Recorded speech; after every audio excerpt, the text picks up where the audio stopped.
This material is made available to you by or on behalf of the University of Melbourne under Section 113P of the Copyright Act 1968. It may be subject to copyright. For more information, visit the University Copyright website.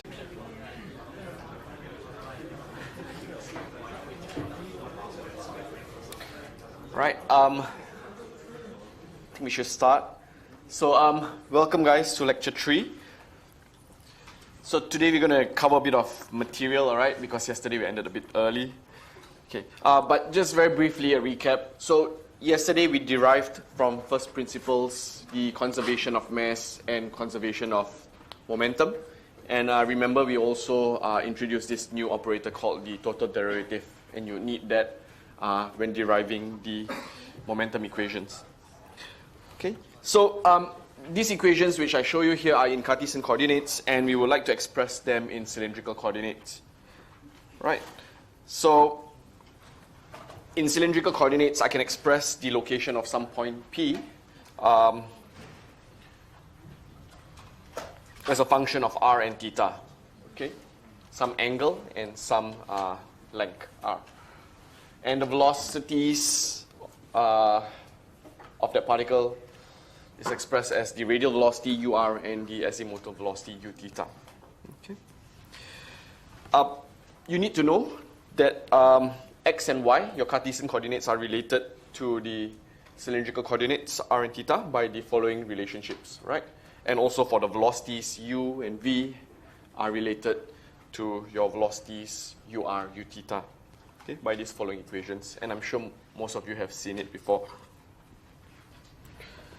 Right, so there are 3 options, all right?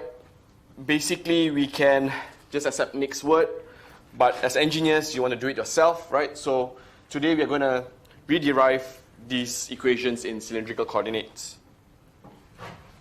Okay, so in Cartesian coordinates, your fluid element looks like a cube, right? But in cylindrical coordinates, looks like a slice of pie, okay? And I'm going to write down, I'm going to label this fluid element, right? Basically, my faces on the left and right, left and right, top, bottom and top, okay? And the velocities coming in and coming out of this fluid element. So from conservation of mass, you know that whatever that comes into the element has to go out, right? And the mass flow rate at a given phase is just my volume flow rate times density. Okay. Which my volume flow rate is just area times velocity, basically. All right, so we're going to derive this together. So we're going to look at the rate of mass flow into the element, right? So on the left face here we have my velocity ur,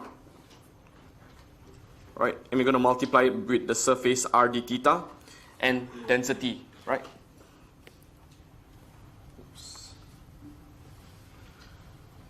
So I'm going to get rho ur d theta plus, okay, if you look at this face here, it's going to be rho u theta times dr. Everyone follow? Yep. Oops. Okay, so I'm going to write that down here. Rho u theta dr. Okay, I'm going to go a bit faster now. So if you look at the mass flow rate going out of the element, okay, you have this surface at the top here, okay, where you have your velocity times the area, which is just dr, times density. And on the right face here, we have our velocity coming out times our area, which is r dr times d theta times density. Okay, so I'm going to write that whole chunk out now.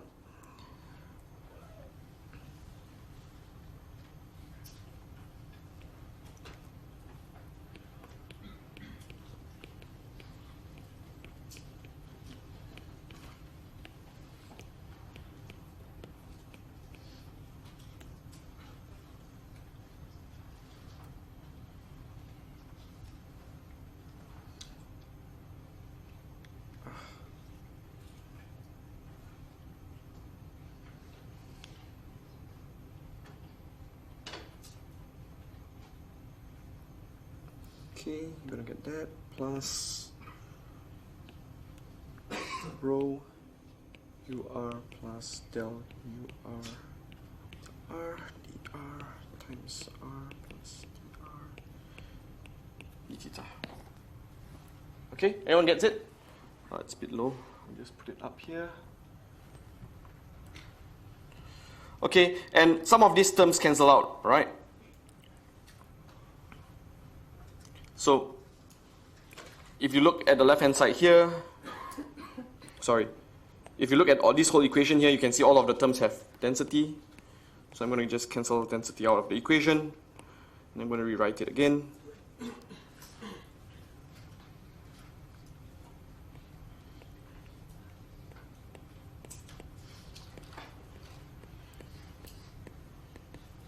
Okay, and all I'm going to do is I'm going to expand the right-hand terms here. Right, so I should have 2 terms here and 4 terms here.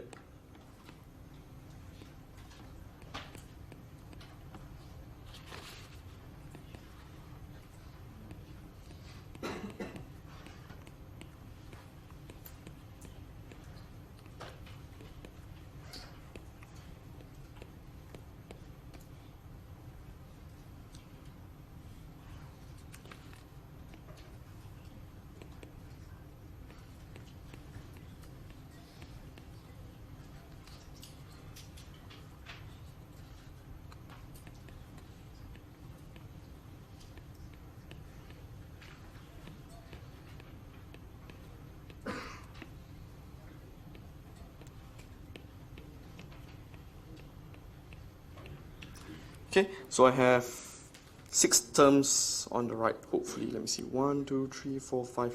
Okay, 6 terms, and I'm just expanding all of these terms on the right-hand side.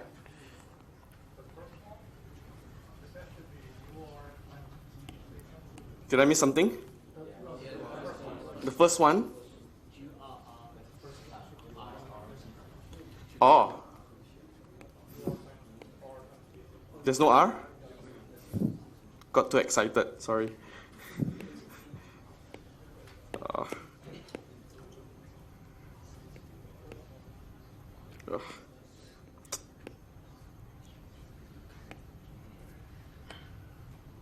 You are, right? Okay, you can see that some of these terms cancel out. So, the left-hand side here, this term cancels out with this term on the right-hand side. No. Is that right? I think you missed out the R. Ah, gosh. Sorry.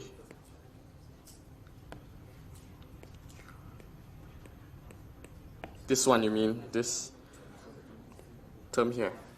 Right? Yeah. Okay. Yeah. That's right. So these terms cancel out, all right? And u theta dr cancels out as well. Okay? Now if I look at the equations, the terms on the right, you can see that we can cancel out this term as well. Okay? You can see that we have dr squared d theta, and dr and d theta are small quantities, right? So if I have a small quantity times a small quantity, I'm going to have a very, very small quantity, right?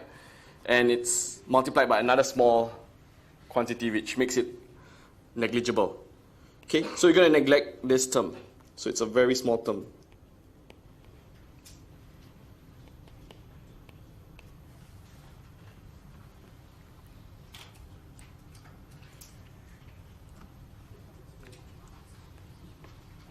Okay, so what I end up with is then 0 is going to be equal to del u theta del theta d theta dr plus ur dr d theta plus r del ur over del r dr d theta.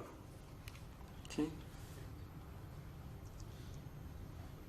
I'll just move this a bit further away here.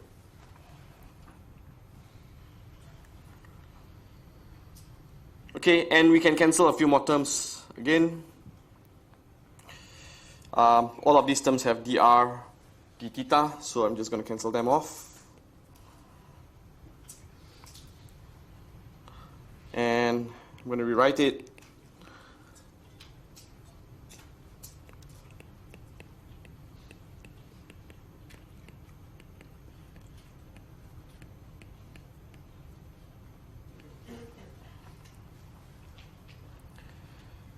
Okay, and that doesn't look like what we got in the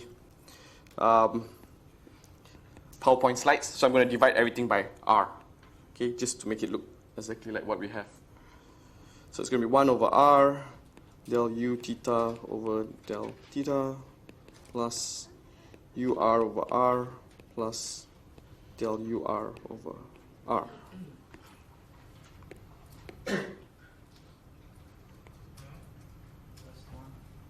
Oh, dr. I was going to write a d there, just del r. It was coming. Okay, so that's your continuity equation in cylindrical coordinates, right? Okay, so you should be able to derive this from first principles.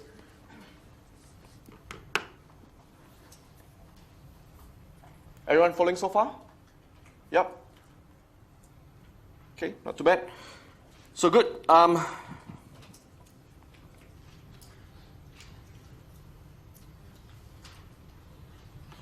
Right, so we derive them in cylindrical coordinates, and the next thing we want to do is we want to try and transform our Cartesian equations, right, into cylindrical coordinates. Okay, so that's the next step. So we're going to try and convert our continuity equation in Cartesian coordinates to cylindrical coordinates. Okay, and this is again, I guess, quite important. It has been a past year exam as well, so I'd like to go through this with you. Okay, please bear with me. The maths can be a bit long, but I think it's important for you to understand and to know this. Right, so we start off with just my continuity equation, which is del u del x plus del v del y. Okay, and using the chain rule.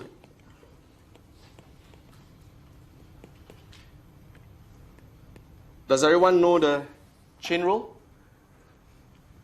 Everyone heard of it before?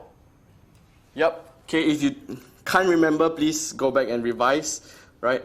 So the chain rule says that I can write del u del x to be equal to del u over del r over del x, plus del u over del theta over del x. Okay, and I can do that. Okay, I can use the chain rule because x is a function of r and theta, right? So you have to use the chain rule. And similarly, I can rewrite del u over del y, del v over del y.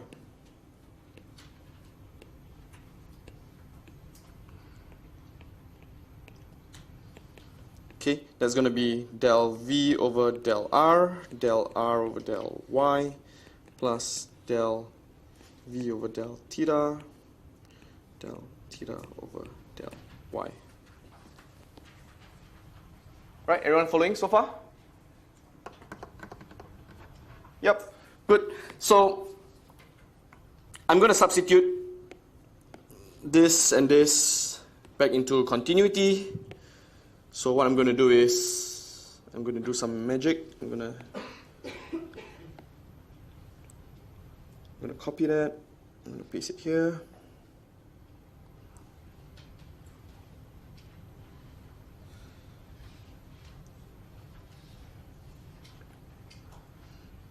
Okay, so basically what I've done is just substitute all the terms back into, right? Just substitute this and this back into these two terms, right? So therefore, I'm sorry.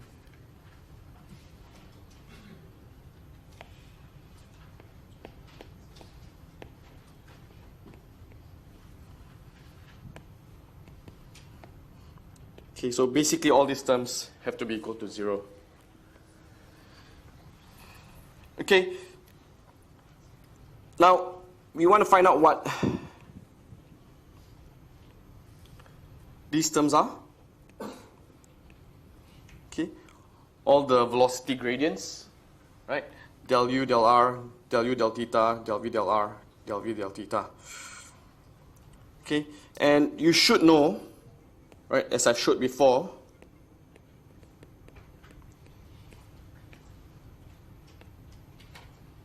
that u is equals to ur cosine theta minus u theta sine theta.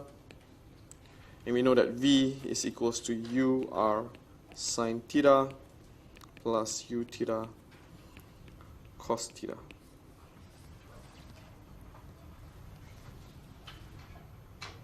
Right, so if I want to find del u, del r, all I have to do is use the product rule and differentiate this equation here.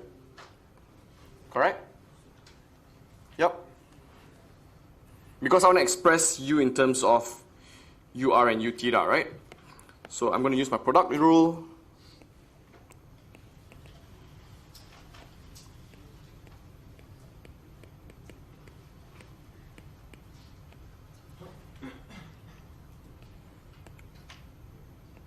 I'm going to get del u over del r to be equal to del u r del r cos theta plus del cos theta over del r ur.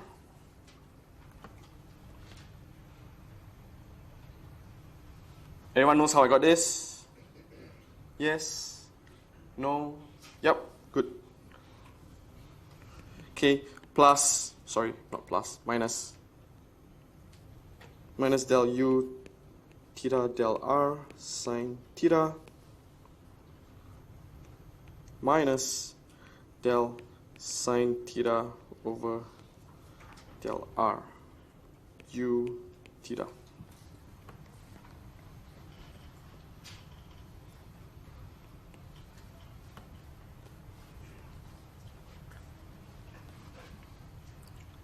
Okay, everyone happy so far? Yep. Any questions?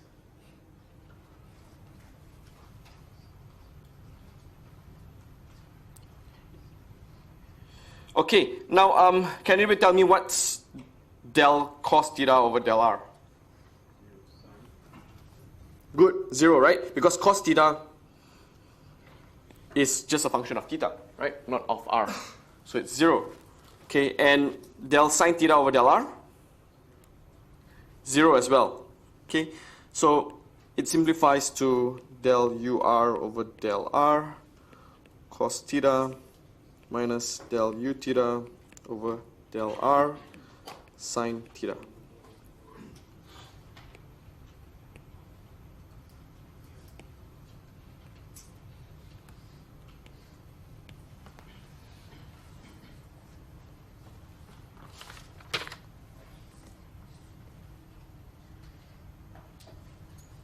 Yep. How are we going for time? Okay. Right, so the next thing I can do is I can also find the other terms del u, oops.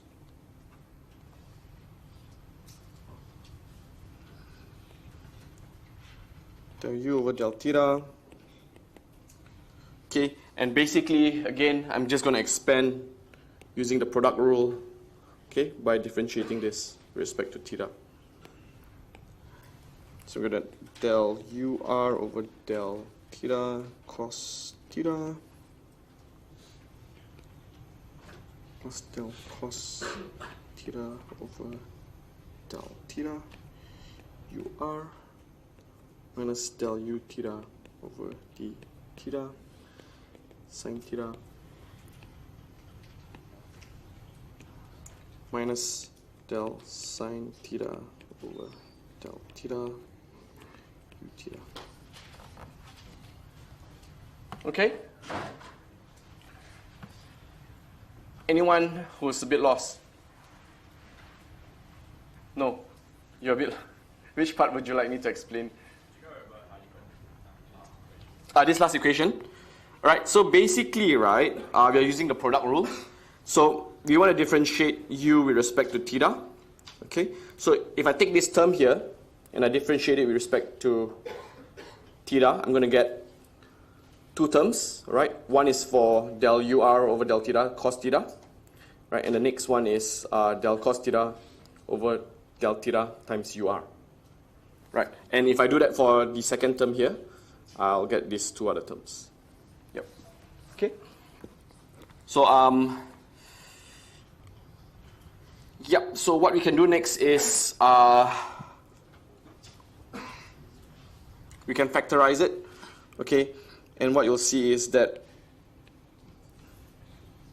Sorry. Before that. Now is del cos theta del theta equal to 0? No. Right? And same with del sine theta del theta, right? It's not equal to 0 in this time, okay? Because sine theta is a function of theta, right? So what I'm going to do, I'm just going to separate it and I'm going to factorize it. I'm going to group them into cos and sines. Okay, so I'll get del ur over del theta minus u theta cos theta plus negative del u theta del theta minus ur sine theta. Okay.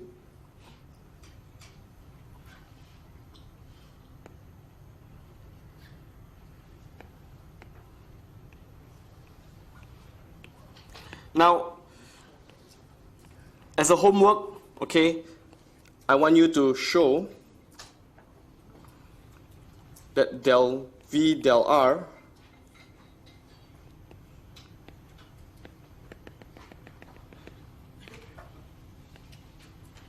okay, it's going to be equal to del ur del r sine theta plus del u theta del r cos theta.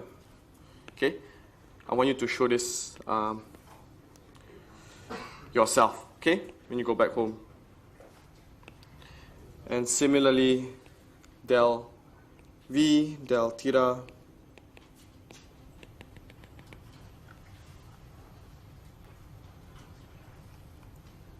okay, it's going to give me del ur del theta minus u theta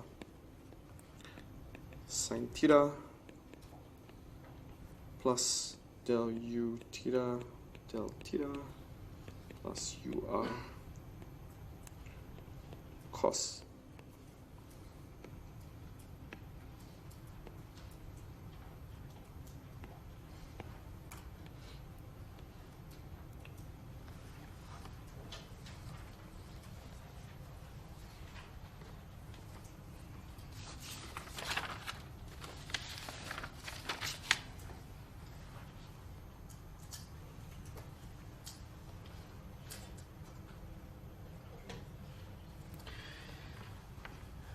Yep. Okay, so we got these terms now. We got these terms. We got these terms already. Okay. And now I want to find these other terms.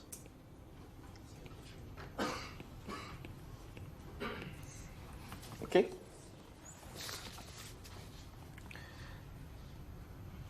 So, again, remember, we can express x and y in terms of r and theta. Okay, we should know all of this. And therefore, if I want to find del r over del x,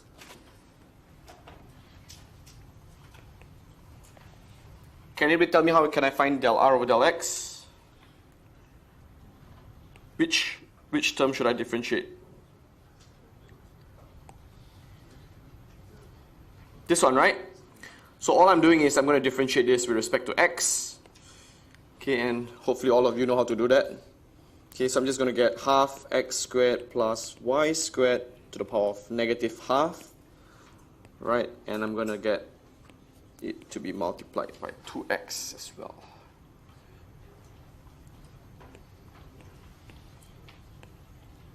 Okay, and I'm going to simplify the equation a little bit.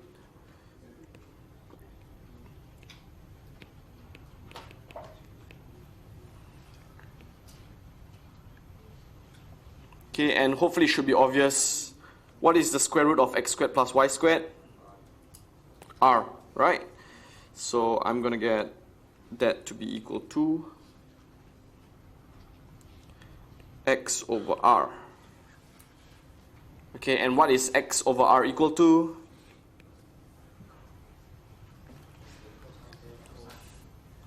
What is x over r equal to? Cos theta, right? Cosine theta.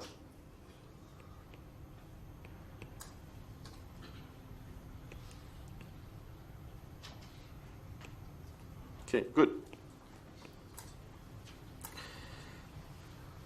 Okay, so the next thing I'm going to do now is going to differentiate r with respect to y.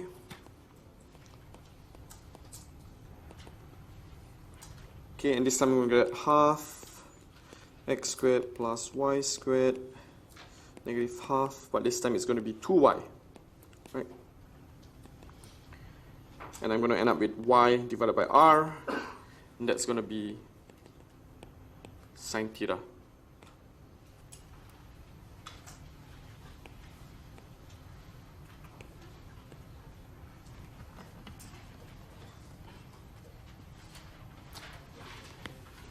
Clear?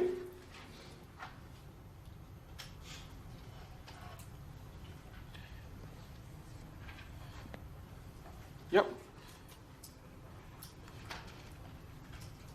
Okay, I'll save that there. Now, two more terms to go. Do you want to do it yourself? Or, sorry?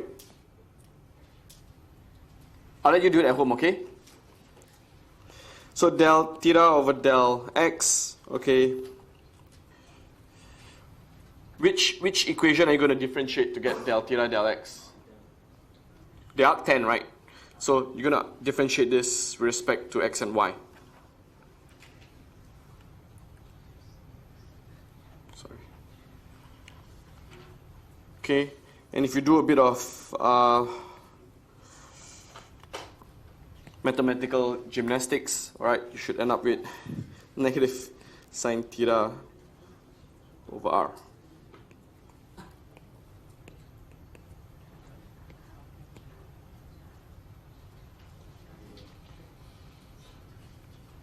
And del theta over del y should give you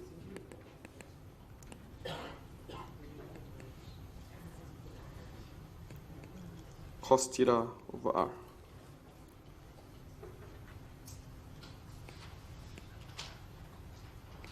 Do you all know how to differentiate arctan? No? What? Okay, I'll just give you a hint. Right. So you should, if you don't know, I think you really should go back and check the calculus or calculus maths. Yeah, I think it's very important to know how to differentiate tricks in this subject, trigonometries, alright? So if I differentiate, do I know how to differentiate it? Yeah, I think I know how to.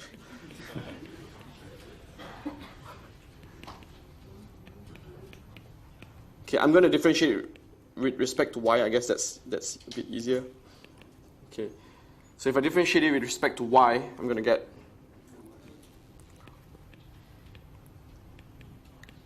squared plus 1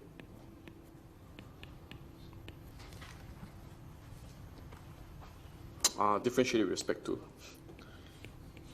x as well. Oh.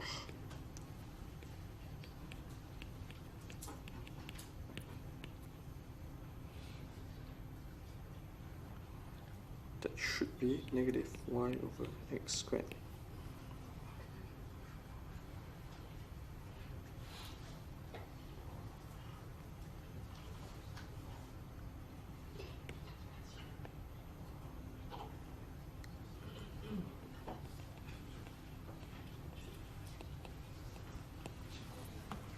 Okay? Right, so we have all the terms that we need now. Okay, we have 1, 2, 3, 4, 5, 6, 7, 8. We got all of these 8 terms. And all I'm going to do is I'm going to substitute it back into continuity, right? So I'm going to get del u r del r cos squared theta minus del u theta over del r sine theta cosine theta minus del u r del theta minus u theta sine theta cos theta over r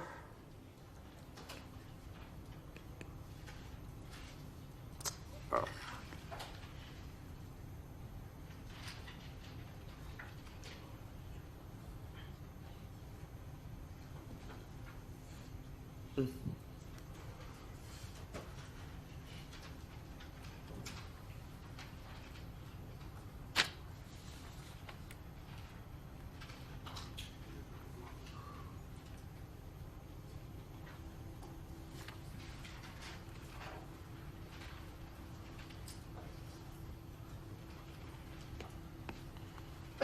Okay, plus del u theta del theta plus u r sine squared theta r plus del u r del r sine squared theta plus del u theta over del r cos theta sine theta plus del u r del theta minus u theta sine theta cos theta for r plus del u theta del theta plus u r cos squared theta over r.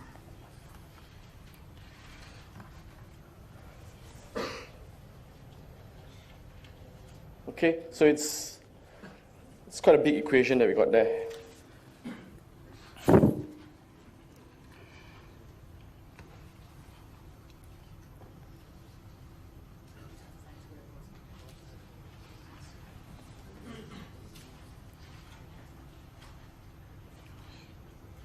Right, so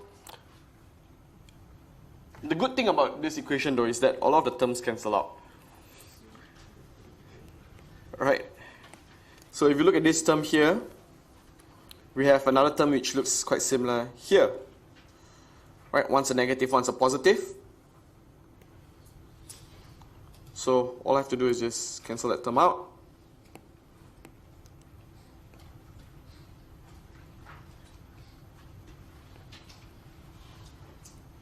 Okay, and also this term here. This term here looks a lot like this term here.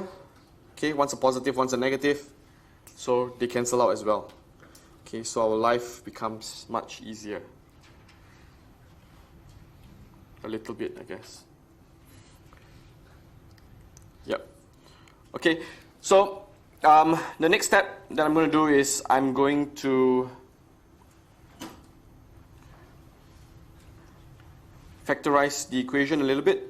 Okay, so I have this del u r del r cos squared theta, and I have this del u r del r sine squared theta. I'm going to clump them up together and take out the del u r del r terms, and I'm going to clump these two terms together as well. Okay, so what I'm going to end up with is del u r del r cos squared theta plus sine squared theta plus del u theta del theta plus UR. And we have sine squared theta plus cos squared theta over R.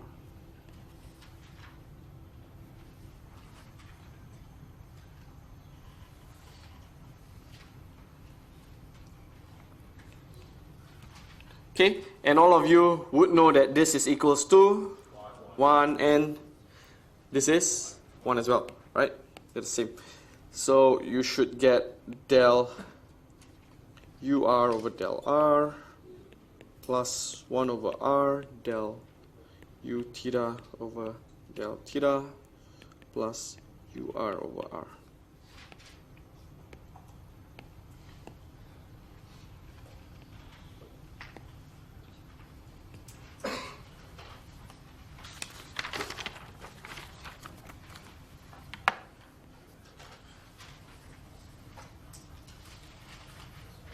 All right?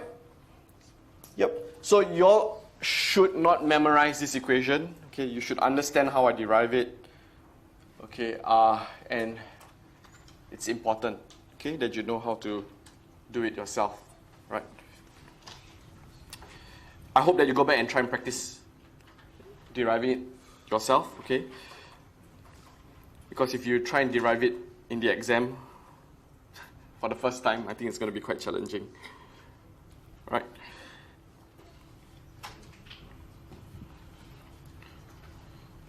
Okay, so we managed to derive our continuity equations in cylindrical coordinates, and we also managed to transform our continuity equation from Cartesian to cylindrical coordinates. Okay, I think for this course we only need to know how to derive and convert into cylindrical coordinates for continuity. For momentum equations, it's going to be a bit, I guess, challenging, and we're not going to cover that in this subject. So we're going to trust Nick on what he says, all right? That the momentum equations are correct in cylindrical coordinates. Okay. Right. Do you all know what streamlines are? I shouldn't be asking you that. You all should know what streamlines are. Okay, so a velocity is a vector. Basically, it means it has a direction and it also has a magnitude. Okay, so a flow over an airfoil, right? You can see these are the velocity vectors around it. And streamline is basically just a line which is parallel to the velocity vector. Okay, so if I draw a line along the flow over the airfoil, right? I'm going to get these lines which are parallel to the velocity, which are my streamlines. Okay. And in experiments, engineers, they attach small flexible tufts of yarn, right? Some kind of string, right? To the surface of a body, and these tufts will align themselves to the flow direction. And this kind of gives you an indication of how the streamlines on the surface of a solid body would look like. Okay, so for instance, here we have a plane. I think NASA was doing some experiments. They wanted to understand the flow over this aircraft here, right? And you can see this. Oops, can you see it? Yep, you can see all these tufts attached on the body of the airplane, right? And you can see that the flow is quite chaotic, right? And it does not necessarily align with the flow direction. Okay. Right, so we know that streamlines are parallel to velocity vector. So we're going to do a short exercise. This is on page 9 of your lecture notes. And we want to derive the equation of a streamline, basically. So if I have a streamline, right, some kind of line that looks like that, and if I take a small section of it, which I've called ds, and the velocity parallel to that streamline is v, okay, I can express ds in terms of I, j, and k, right? So I'm going to get dxi plus dyj plus dzk. And my velocity vector can be expressed in terms of u, v, and w as well. Okay, and we know that streamlines are velocity vectors parallel. Sorry, velocity vectors parallel. Yeah, right, to the streamline.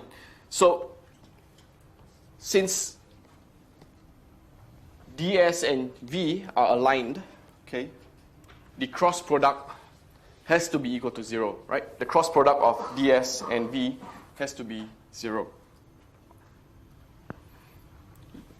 Okay, so the cross product gives me w dy minus v dz for the I component. For the j component, I get u dz minus w dx. Okay, and for the k component, it's v dx minus v dy. Right? So you all should know how to do cross product multiplication as well. Okay? And all of this is equal to 0 for a streamline. Okay? So we get these three equations here. And for a two-dimensional flow, we do not have the z and w terms, right? So only the third equation is relevant. Okay, so this equation here, v dx minus u dy equals to 0, is the equation of a streamline.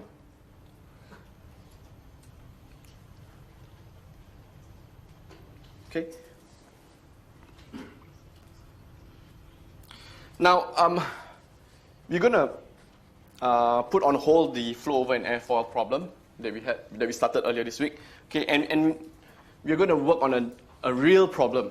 Okay, we're going to work on a real problem for the next few lectures. Okay, we have two guys here. We'll call them Harold and Kumar. Okay, so happens that this lecture theatre is also called Harold.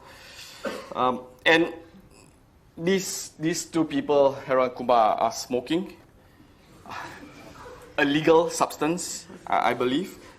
Nothing illegal going on here. Okay, and there is an exhaust which is sucking the smoke on top of them, at the top, right? There's an exhaust at the top, above them, right? Some distance away, L, we have this passerby or non-smoker, and the problem is we want to find out how far this person has to stand from Harold or Kumar so that they avoid secondhand smoke. Okay?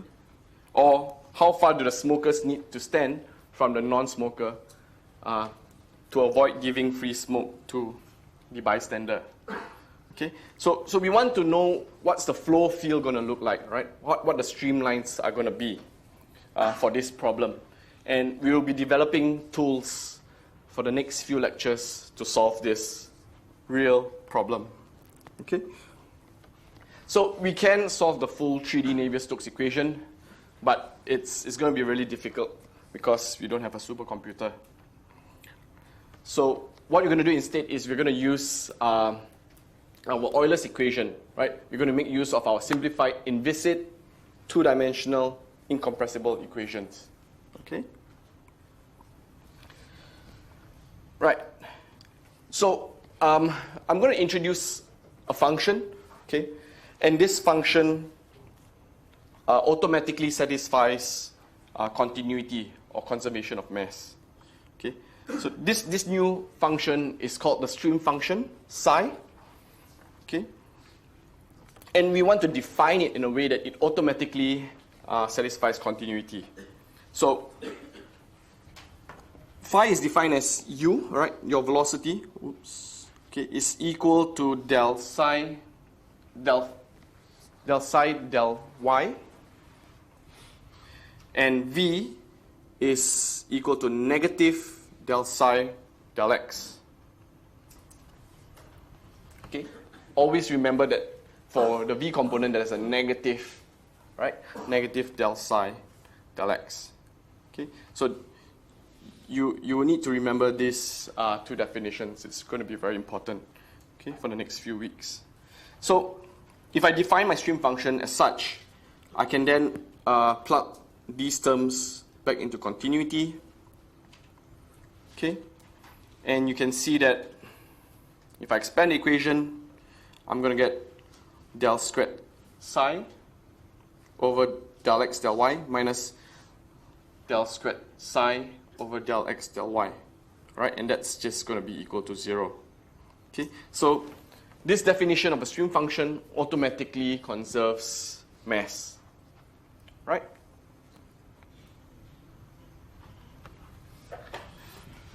Psi, okay, this is psi. Sorry.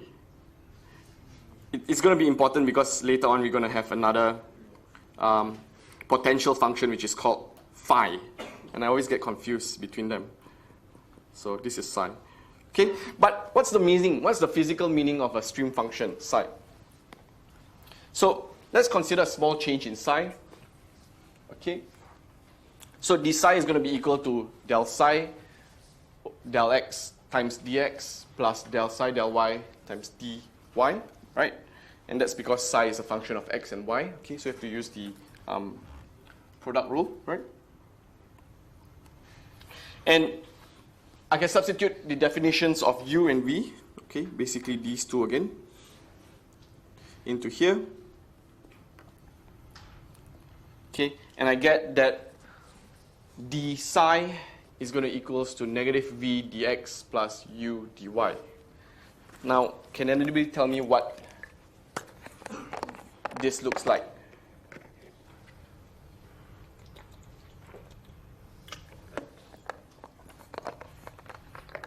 Looks very familiar. We observed this equation a few slides before. Yes, exactly. Right? So that is an equation of a streamline, okay, when for constant values of psi, d psi is just equals to 0, and we get, yep, exactly, the equation of a streamline. Okay? And that's in page 17 of your lecture notes. Okay, so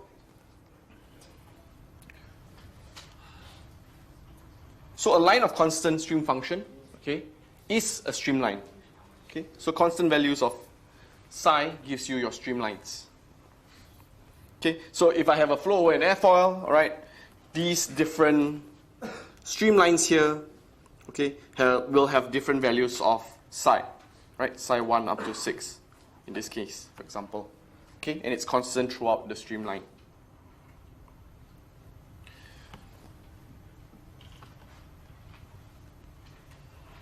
So, does the value of psi have any meaning? Okay, so we're going to consider two streamlines. Okay, streamline 1, which has a value of psi 1, and a streamline 2 which has value of psi 2. And I want to consider the mass flux across this line, this blue line here. Okay, I'm going to take a small element which I've called it ds. Okay, and if you have a closer look at this small element here, ds, we're going to have some velocity going into that element.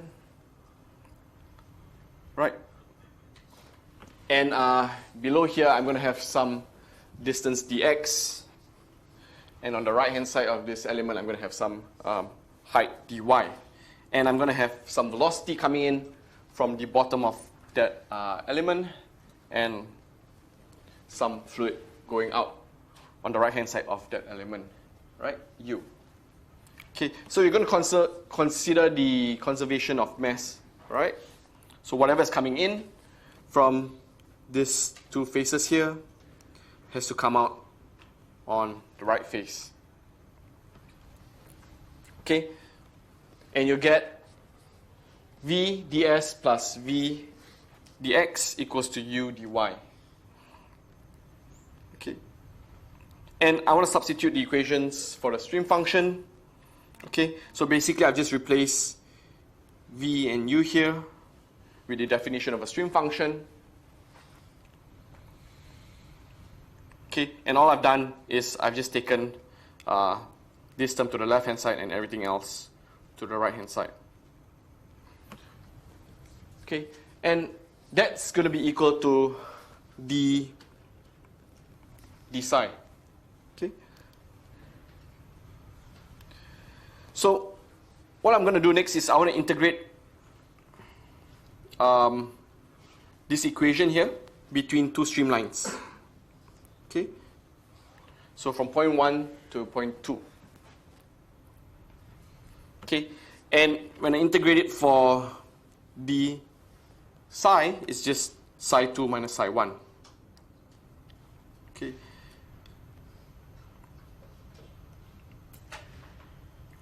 Right, and for this here, this term on the left here, when I integrate it, I just get the volume flow rate between streamlines, between these two streamlines, right? Oops.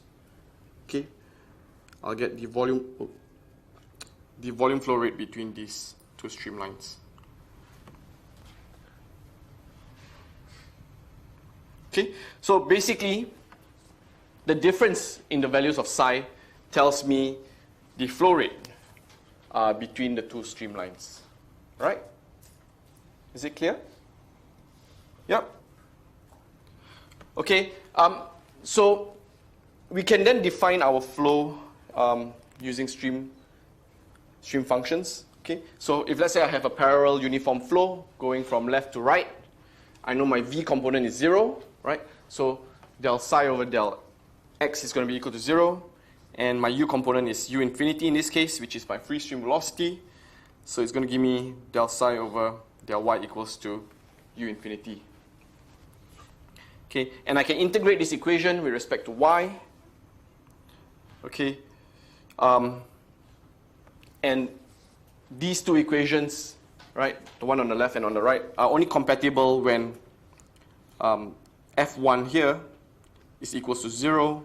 And f2y here, this constant here, is equals to u infinity y. Okay? And therefore, for a uniform parallel flow, my stream function is equal to u infinity times y. Okay? Right, I can have a uniform parallel flow at some angle of attack as well. Okay? And this time, my u and v are defined as such. Okay, I can then substitute these two terms back into my definition of a stream function. Okay, and if I integrate this again, okay, I'm going to get the term on the left here. I'm going to get psi is going to be equals to u infinity y cos alpha plus f1x, which is some constant as a function of x. And on the right here, I'm going to get psi equals to negative u infinity x sine alpha plus f2y, which is some constant which has a function of y. Okay, so hopefully you can see that this constant, this constant here, this constant here has to be equal to this constant, right, which is a function of y. Okay, and this constant here has to be equal to that, which is a function of x. Sorry to those of you who are at home. Okay? Right, so we get psi to be equal to that, right, for a uniform flow at some angle. And on Monday, we're going to look at some other different flows, right? These uniform flows, they are in page 34 of your lecture notes. But these flows are pretty useless in terms of our smoker's problem. Okay? So we're going to introduce some other kind of flows, right, which will help us visualize the streamlines for this problem. Okay, thanks.